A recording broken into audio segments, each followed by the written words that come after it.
This is June 16, and Mr. Yes. Josiah, how is the weather for this week within our region and just about around our region?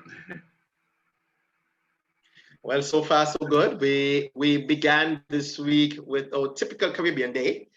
Today's weather conditions were generally partly cloudy. We didn't have much to write home about in terms of the showers, but nonetheless, we had a little bit more wind today, a little bit more breezy conditions, so the temperatures were not as hot.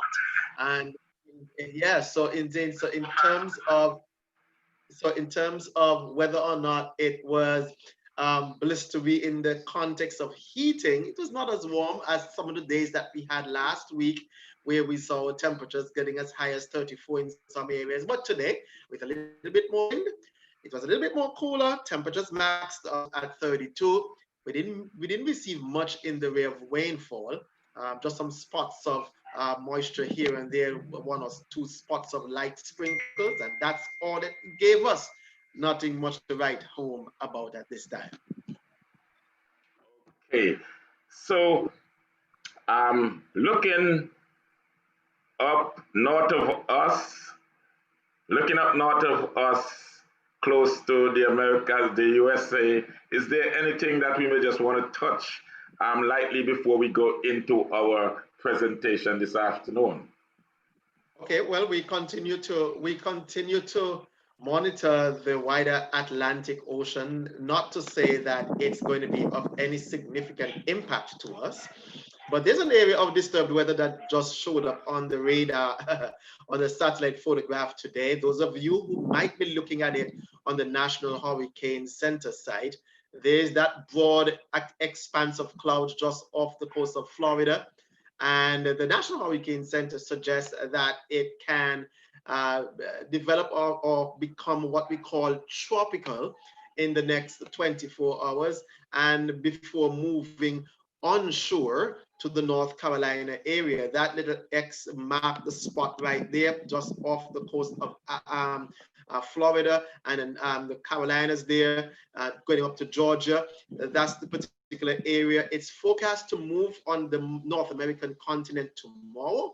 But those of you who are wondering whether or not it will impact us, it will not impact us. Our attention continues to turn right out to Africa.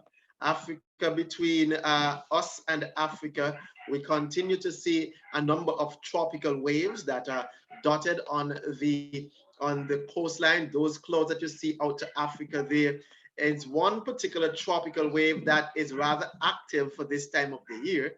All that clouds that you see down there into the lower right-hand section right there, that is associated with a tropical wave moving towards the west, but it's not expected to encounter favorable weather conditions, and as such, we are not forecasting it to develop. So right now, the tropical Atlantic east of the island chain continues to be relatively or rather quiet.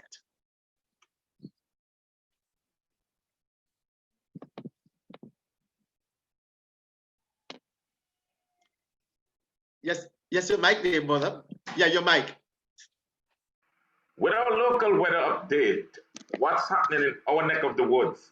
Last week we had a few downpours that was really helpful to our situation. Is there anything for us this week? Not much to talk about. Last week, the reason why we had those localized downpours is because of the light winds and the what we call weak instability.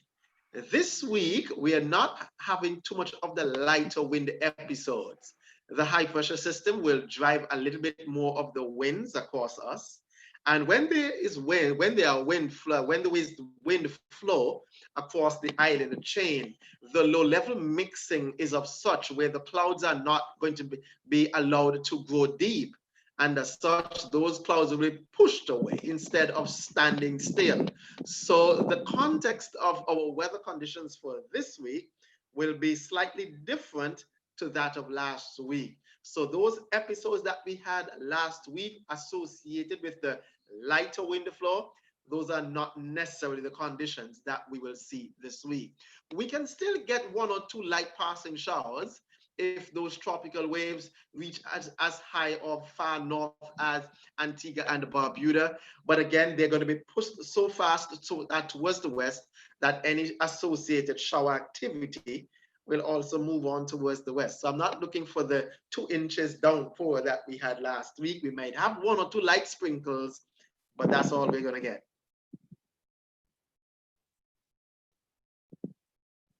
Any other update you want to share with us? Last week we had moved on to the 4th element.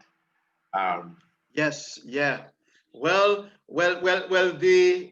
and when we move on to the 4th element, 4th or 5th element, when we are talking about knowing your vulnerability, understanding the trusted source. Now, here is one that I think will catch a lot of people. Being in tune with your warning statement. That's a critical part. Before you can respond to any sort of activity on the outside, there will be warnings that will be posted, and those warnings will guide you. Remember and recall that a part of your preparedness and your response to hurricanes are your warning statements.